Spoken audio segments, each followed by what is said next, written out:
This is going to be a raw and rough video.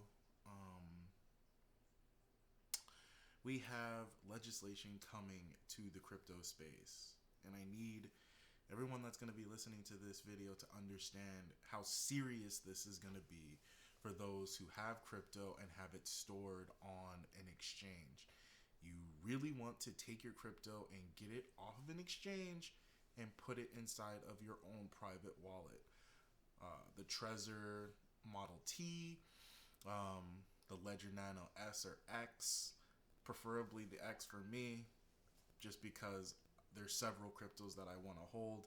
And with the Ledger Nano S, you can only put 3 to 6 programs on it at a time, which means that those are the only cryptos you're really going to be able to maneuver and mess with. I'd rather have about 100 options to choose from, or programs I can choose from. So let's see. Then they're going to decide with this legislation, they're going to decide what crypto is and what it is not. I don't know all the forms, but the two that keep popping into my head are the cryptos that are going to be considered securities and the cryptos that are going to be considered currencies. I don't know what other things, commodities or whatever else they're going to be considered, but for example, a crypto that is used inside of a metaverse, maybe that's not going to be considered either one of those. It's going to be considered some kind of other asset. But there's going to be cryptos that are literally considered currency, and they're going to have their own values. For example, an XRP, an XLM, those are definitely currencies, but we'll see what the framework comes out for those. Most likely, when it comes to XRP, it is not going to be considered just a currency that you and I can hold. It might be considered some new type of asset class that's only used by the banks and banks and financial institutions. So it's possible, I'm just throwing this idea out there, that we won't even be able to hold XRP. But before these decisions are made, I recommend holding your crypto inside of your own hardware wallet, software wallet, but preferably hardware wallet. There's a saying when it comes to crypto that you don't actually own your crypto unless you actually have your own keys. And I believe that, because if it's on an exchange, most of these hacks that you hear about isn't from somebody stealing from somebody's private wallet, or isn't from somebody stealing from the private hardware wallet. Most of the time when you hear crypto is stolen, it's because somebody got access to the information to somebody's wallets on an exchange and then transferred that crypto to somewhere else, to their own private wallets. But if you want the most secure way of storing your crypto, you want a hardware wallet. Okay? So they're gonna decide with these laws which cryptos we're allowed to hold.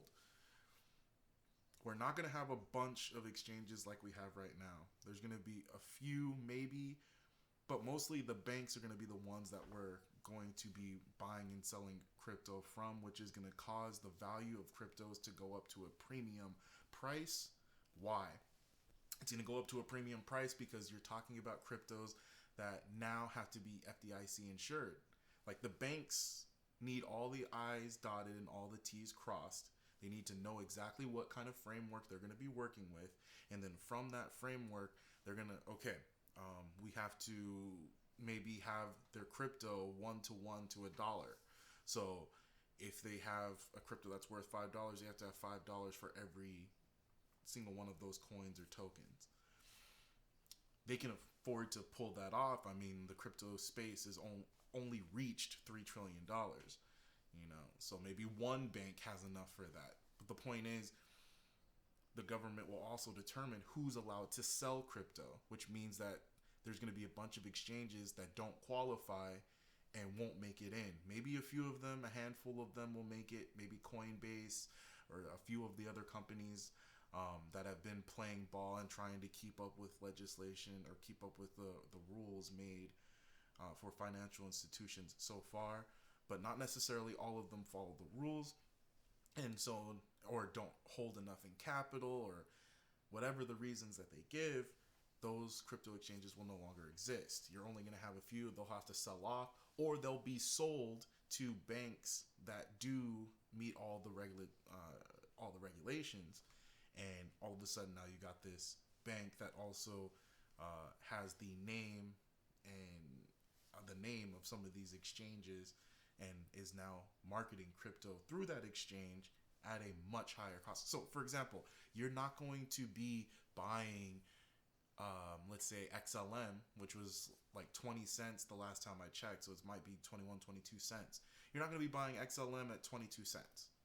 No, the premium price that you're going to be paying for XLM is either going to be in the dollars, the tens of dollars, or hundreds of dollars. You're going to be paying for the privilege of the security of the bank saying, we're not going to lose your crypto, and even if we lose your crypto, it's going to be insured. And so they're going to be working their security, this, that, the other. But that promise to you that your asset is safe is going to come with the price. And you're going to see certain cryptos that are still allowed to be sold and purchased shoot up in price as soon as a little bit after, or as soon as we get laws. Maybe even right before it, as people are anticipating or have insider information.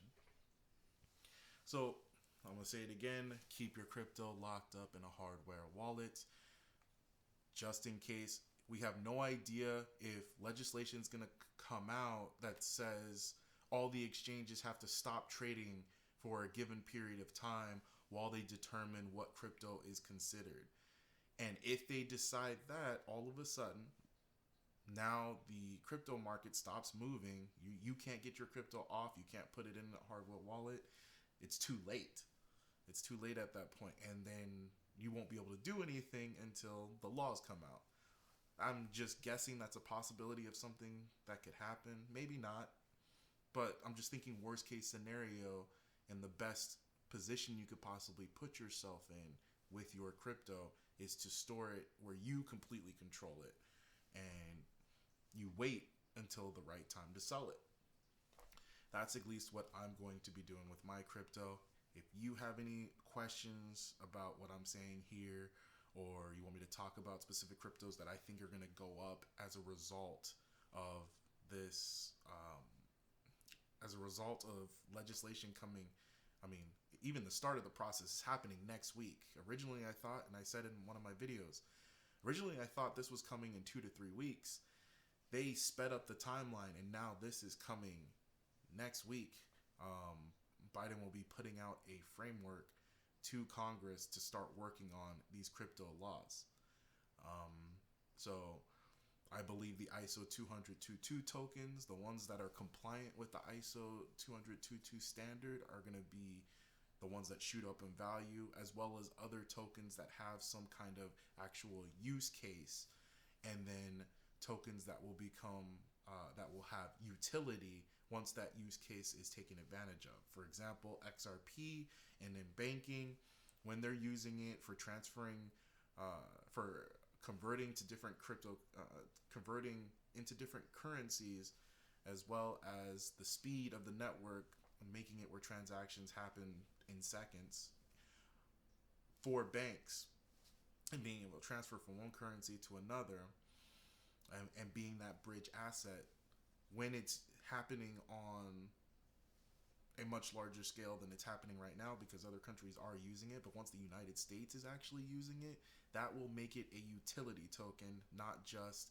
and maybe that's what they'll call it. Maybe they'll say utility tokens are not allowed, are not something that an individual can own because they're used for a specific purpose, and you're too small to facilitate that purpose. Just a guess. I don't know. But waiting for it to go up in value, because you know that these systems are going to be utilizing it, and they're going to be doing automated transactions where millions, billions, and trillions of dollars are going to be sent back and forth, which is going to cause the value of the token that's currently not being used for that purpose to shoot up. You can wait for the time when it's right for you to sell, what you were waiting for in the first place when you heard about a token like XRP being so powerful, being so cheap to use, being deflationary. Maybe you bought it, because it's deflationary, and you know that burns XRP every time you send it somewhere, which means that you're just hedging against inflation. You're hedging against inflation. You don't have to worry about printing of more XRP causing the value of your XRP to go down. The only direction it can really go is up. Maybe you wanted to buy a home with it. Maybe you wanted to use it for your retirement. You weren't necessarily speculating that Ripple, the company, was going to do something to make your XRP worth more. Just the fact that that currency exists the way it does right now, you thought it was going to go up in value. Well, now the way that banks are going to take advantage of it and use it, and the governments are going to take advantage and use it, take advantage of it and use it. I mean, you could almost call it a fourth party. It is going to shoot up the value. It's going to shoot up the value, and not on a promise that it's going to shoot up the value, but just on its normal use case. And that's what I'm excited for. So there's other currencies that that are part of the ISO 20022 system: XLM, XDC, Algorand, IOTA, all those tokens. So you might want to look into those as well. But if you want me to go more in depth on what these tokens do, like XRP, because we've kind of just scratched the surface, I'll be happy to. Let me know down in the comments. Ask any questions you'd like. And yeah, I'll see you in the next video.